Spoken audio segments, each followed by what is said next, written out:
বিশেষায়িত বাহিনী হিসেবে পিজিআর এর পিছিয়ে থাকার সুযোগ নেই বললেন প্রধানমন্ত্রী।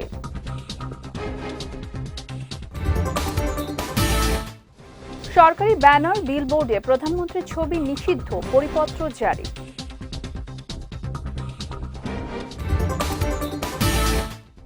এবং ডেঙ্গু পরিস্থিতি মোকাবেলায় সমন্বিত প্রস্তুতি নেওয়া হয়েছে জানালেন স্বাস্থ্যমন্ত্রী।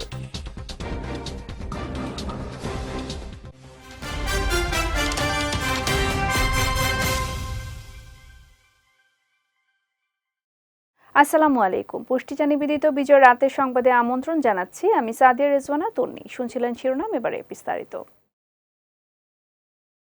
সশস্ত্র বাহিনীকে আধুনিক চতুর্মাত্রিক বাহিনী হিসেবে গড়ে তুলতে সরকার অঙ্গীকারবদ্ধ বলে মন্তব্য করেছেন রাষ্ট্রপতি মোহাম্মদ শাহাবুদ্দিন। আজ ঢাকার সেনানিবাসে প্রেসিডেন্ট গার্ড রেজিমেন্টের ৫১তম প্রতিষ্ঠা বার্ষিকী উপলক্ষে আয়োজিত অনুষ্ঠানে প্রধান অতিথির ভাষণে তিনি এই মন্তব্য করেন। এ সময় রাষ্ট্রপতি বলেন, পিজিআর বাংলাদেশ সেনাবাহিনীর একটি বিশেষায়িত সুশৃঙ্খল ও পেশাদার ইউনিট। রাষ্ট্রপতি সরকার প্রধান, বিদেশি অতিথি এবং অন্যান্য গুরুত্বপূর্ণ রাষ্ট্রীয় ব্যক্তিদের নিরাপত্তা নিশ্চিত করার পাশাপাশি বিভিন্ন রাষ্ট্রীয় অনুষ্ঠানে দেশের মর্যাদার প্রতীক হিসেবে এই ইউনিটটি গুরুত্বপূর্ণ দায়িত্ব পালন করছে। এই সময় পিজিআর এর সদস্যদের সর্বোচ্চ পেশাদারিত্ব, শৃঙ্খলা ও প্রযুক্তি নির্ভর সক্ষমতা অর্জনের মাধ্যমে রাষ্ট্রীয় নিরাপত্তা নিশ্চিত করার আহ্বান জানান রাষ্ট্রপতি। আশা প্রকাশ করেন, আধুনিক প্রযুক্তি, আন্তর্জাতিক মানের প্রশিক্ষণ ও পেশাগত উৎকর্ষ অর্জনের মাধ্যমে পিজিআর ভবিষ্যতে আরও দক্ষ ও সক্ষম বাহিনী হিসেবে গড়ে উঠবে। এর আগে রাষ্ট্রপতি পিজিআর এর প্রতিষ্ঠা বার্ষিকী উপলক্ষে কেক কাটেন এবং রেজিমেন্টের সর্বাঙ্গীন সাফল্য, সমৃদ্ধি ও কল্যাণ কামনা করেন। সরকার সশস্ত্র বাহিনীকে আধুনিক চতুর্মাত্রিক বাহিনী হিসাবে গড়ে তুলতে অঙ্গীকারবদ্ধ। দেশের প্রতিরক্ষা পরিকল্পনা প্রণয়ন ও প্রস্তুতি, প্রতিরোধ সক্ষমতা বৃদ্ধি ও জাতীয় নিরাপত্তা কৌশল নির্ধারণে নেওয়া হয়েছে সবার আগে বাংলাদেশ নীতি। এ সকল নীতি ও উদ্যোগ বাস্তবায়িত হলে সশস্ত্র বাহিনীর সার্বিক সক্ষমতা ও দক্ষতা বৃদ্ধি পাবে। দেশের প্রতিরক্ষা ব্যবস্থার দক্ষ, আধুনিক ও শক্তিশালী হবে। একই সাথে সেনাবাহিনীর বিশেষায়িত ইউনিট হিসেবে পিজিআর এর কর্মসক্ষমতা ও দক্ষতাও বৃদ্ধি পাবে। নিরাপত্তা কৌশল এমনভাবে বিন্যাস করা জরুরি, জনগণ যেন সরকার প্রধান থেকে নিজেদের বিচ্ছিন্ন মনে না করে।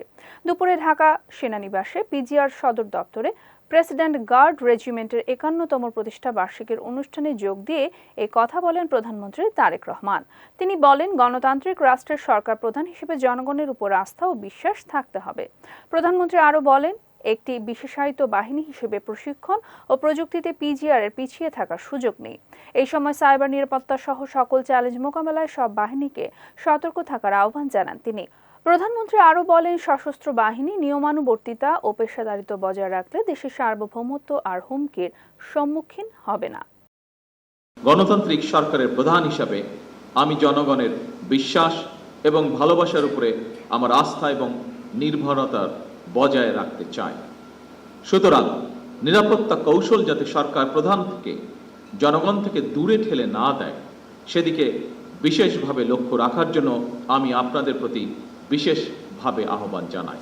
সাইবার যুদ্ধ, ইলেকট্রনিক ওয়ারফেয়ার, ড্রোন যুদ্ধ কিংবা তথ্য যুদ্ধ, এইসব নতুন নতুন ক্ষেত্রগুলো কোনোভাবেই উপেক্ষা করার সুযোগ নেই। উন্নত পল্লী সমৃদ্ধ দেশ সবার আগে বাংলাদেশ, এই প্রতিপাদ্যকে সামনে রেখে জাতীয় পল্লী উন্নয়ন দিবস ২০২৬ উপলক্ষে স্মারক ডাক টিকিট প্রকাশ করেছেন প্রধানমন্ত্রী তারেক রহমান। সকালে সচিবালয়ে প্রধানমন্ত্রীর কার্যালয়ে এই স্মারক ডাক টিকিট প্রকাশ করা হয়।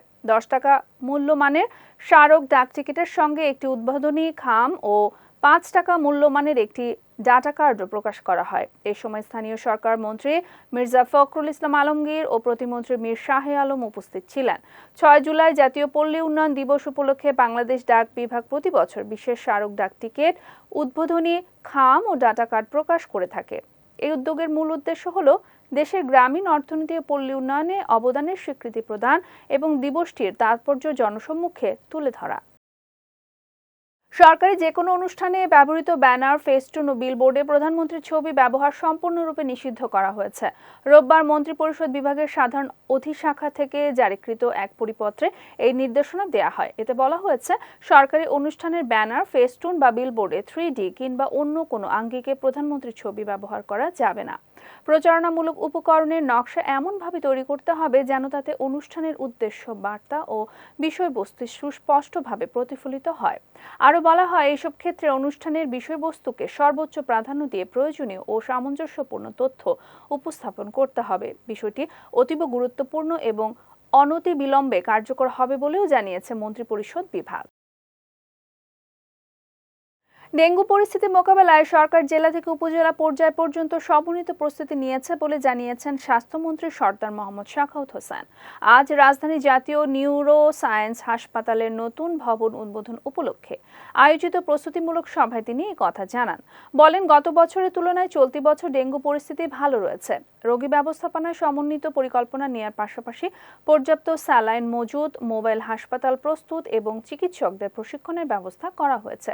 স্বাস্থ্যমন্ত্রী আরও বলেন, ডেঙ্গু মোকাবেলায় পরিচ্ছন্নতা অভিযান অব্যাহত রাখা হয়েছে। মশা লার্ভা ধ্বংসে প্রয়োজনীয় ট্যাবলেট সরবরাহ এবং উড়ন্ত মশা নিধনে স্প্রে কার্যক্রমও পরিচালনা করা হচ্ছে।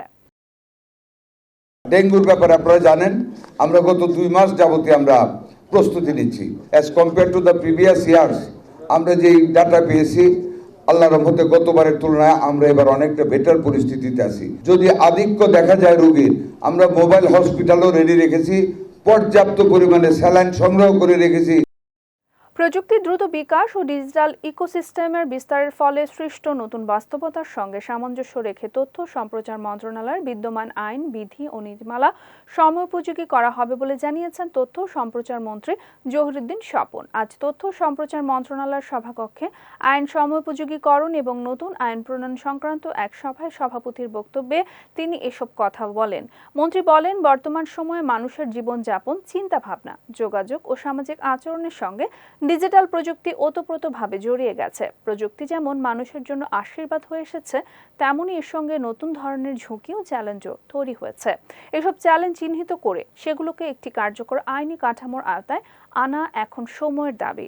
সভায় তথ্য ও সম্প্রচার মন্ত্রণালয়ের সচিব মাহবুবা ফারজানা, অতিরিক্ত সচিব শাহ আলম, মন্ত্রণালয়ের আইনজীবী প্যানেলের সদস্যরা এবং ঊর্ধ্বতন কর্মকর্তারা উপস্থিত ছিলেন।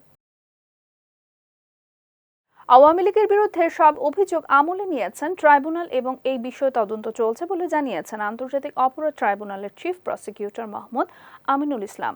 আজ আন্তর্জাতিক অপরাধ ট্রাইব্যুনালের সমসাময়িক ইস্যু নিয়ে ব্রিফিংয়ের সময় তিনি একথা জানান। বলেন, আওয়ামী লীগ ক্ষমতার 15 বছরে সব প্রতিষ্ঠান ধ্বংস করেছে। তারা দল হিসেবে নানা রকম অপরাধ করেছে। আইন অনুযায়ী সব ঘটনার বিচার হবে। এই সময় সন্ত্রাস দমন আইনেও আওয়ামী লীগের বিচারের জন্য পুলিশ তদন্ত করতে পারবে বলেও জানান চিফ প্রসিকিউটর। একদিকে বাংলাদেশ আওয়ামী লীগের তারা সরকারে গিয়ে সরকারের সকল প্রতিষ্ঠান, বাংলাদেশের সকল প্রতিষ্ঠানগুলোকে তারা ধ্বংস করে দিল। সংগঠন হিসাবে একইভাবে তারা এই দেশের সকল গণতান্ত্রিক ব্যবস্থা, সকল স্বাভাবিক যে বিষয়, তারা এগুলো তো নষ্ট করেছে। সংগঠন হিসেবে আওয়ামী লীগের বিরুদ্ধে বিচার হবে কি হবে না, সেই বিষয়ে আমাদের সংস্থা তারা তদন্ত করছে। তদন্ত করার পরে যদি সংগঠন হিসেবে আওয়ামী লীগের বিরুদ্ধে প্রাথমিক অভিযোগ পাওয়া যায়, আমার কাছে রিপোর্ট যদি দাখিল করা হয়, আমি আন্তর্জাতিক অপরাধ ট্রাইব্যুনালের চিফ প্রসিকিউটর হিসেবে রিপোর্ট প্রাপ্তির সাপেক্ষে প্রয়োজনীয় ব্যবস্থা গ্রহণ করার সুযোগ আছে। এবারে পুষ্টি চিনি গুঁড়া চাল নিবেদিত জেলার সংবাদ।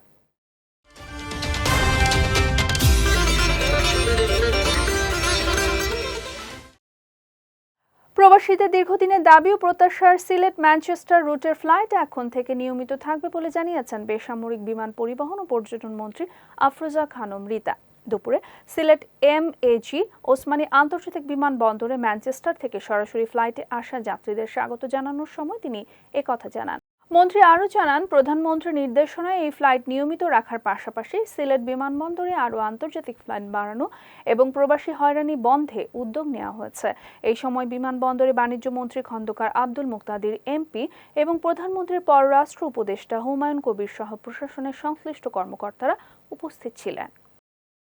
আমরা কোনো আন্দোলনও চাই না, আমরা চাই যে রুটটা চালু করেছি সেটা চালুই থাকবে। আর সে ব্যাপারে আপনাদের সবার সহযোগিতাও লাগবে। আর আপনারা জানেন মাননীয় প্রধানমন্ত্রীর নির্দেশে কিন্তু এটা চালু হয়েছে, সুতরাং এটা বন্ধ হওয়ার কোনো অবকাশ নেই। বরিশালে এক আবাসন কোম্পানির ব্যবস্থাপনা পরিচালককে মারধর এবং জোর করে চেক ও স্ট্যাম্পের সই নেওয়ার অভিযোগে 2 জনকে গ্রেফতার করেছে পুলিশ। বিকেলে বিষয়টি নিশ্চিত করেন বরিশাল মেট্রোপলিটন পুলিশের কমিশনার আশিক সাইদ।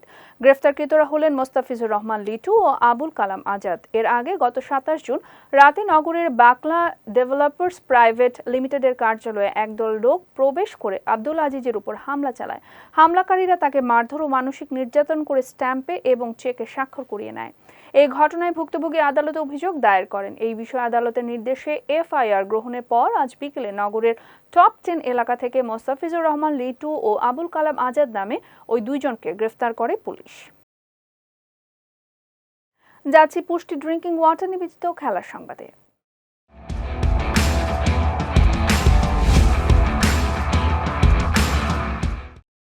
বিদেশি ফ্র্যাঞ্চাইজি ও কাউন্টি ক্রিকেটে খেলতে বাংলাদেশ ক্রিকেট বোর্ডের অনাপত্তিপত্র বা এনওসি পাচ্ছেন 3 ক্রিকেটার। দ্য 100-এ পুরো মৌসুম খেলবেন পেসার মোস্তাফিজুর রহমান, আর গ্লোবাল সুপার লিগে অংশ নিতে ছাড়পত্র পাচ্ছেন তরুণ ব্যাটার পারভেজ হোসেন ইমন। এছাড়া ইংল্যান্ডের কাউন্টি দল কেন্ট স্পিডফায়ার্সের হয়ে ভিটালিটি ব্লাস্ট খেলবেন পেসার হাসান মাহমুদ। দ্য 100-এ প্রথমবারের মতো বাংলাদেশ হিসেবে দল পেয়েছেন মোস্তাফিজ। বার্মিংহাম ফিনিক্সের হয়ে 20 জুলাই থেকে 20 আগস্ট পর্যন্ত পুরো টুর্নামেন্টে খেলার অনুমতি দিচ্ছে বিসিবি। এই সময় জাতীয় দলের কোনো সাদা বলের সিরিজ না থাকায় তার অংশগ্রহণে বাধা নেই। অন্যদিকে জিম্বাবুয়ের সিরিজ শেষে গ্লোবাল সুপার লিগে খেলতে যাবেন পারভেজ হোসেন ইমন। আর ইংল্যান্ডে ভিটালিটি ব্লাস্টের গ্রুপ পর্বের শেষ 3 ম্যাচে কেন্ট স্পিডফায়ার্সের জার্সিতে মাঠে নামবেন হাসান মাহমুদ। এর আগে একই দলের হয়ে কাউন্টি চ্যাম্পিয়নশিপে দুর্দান্ত বোলিং করে নজর কাড়েন এই তরুণ পেসার। এর আগে লঙ্কা প্রিমিয়ার লিগে অংশ নিতে মেহেদী হাসান মিরাজ, লিটন দাস, তাসকিন আহমেদ, হাসান মাহমুদ এবং সাকিব আল হাসানও বিসিবির অনাপত্তিপত্র পেয়েছেন। 2026 ফিফা বিশ্বকাপের শেষ 16তে বহুল প্রতীক্ষিত লড়াইয়ে মুখোমুখি হচ্ছে 5 বারের বিশ্ব চ্যাম্পিয়ন ব্রাজিল ও ইউরোপের উদীয়মান শক্তি নরওয়ে। বাংলাদেশ সময় রোববার দিবাগত রাত 2টায় যুক্তরাষ্ট্রের নিউ জার্সিতে অনুষ্ঠিত হবে ম্যাচটি। আলোচনার কেন্দ্রে থাকবেন 2 তারকা ফরওয়ার্ড ব্রাজিলের ভিনিসিয়াস জুনিয়র এবং নরওয়ের আর্লিং হালান্ড। অতীত পরিসংখ্যান অবশ্য ব্রাজিলের পক্ষে নয়। 4 বারের দেখায় একবারও নরওয়েকে হারাতে পারেনি সেলেসাওরা, তাই শেষ 16তে ইতিহাস বদলের লক্ষ্য নিয়ে মাঠে নামবে কার্লো আনচেলত্তির দল।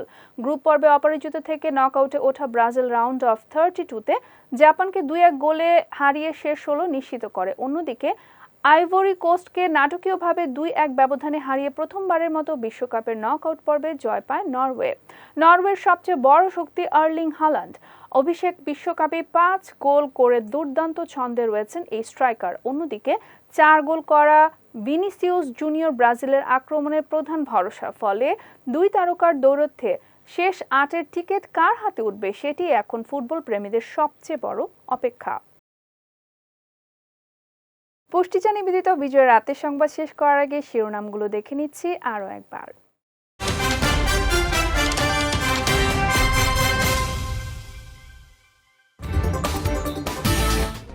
বিশেষায়িত বাহিনী হিসেবে পিজিআর-এর পিছিয়ে থাকার সুযোগ নেই বললেন প্রধানমন্ত্রী।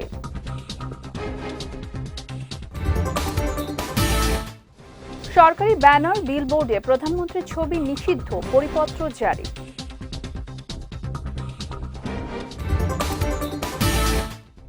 এবং ডেঙ্গু পরিস্থিতি মোকাবেলায় সমন্বিত প্রস্তুতি নেওয়া হয়েছে জানালেন স্বাস্থ্যমন্ত্রী।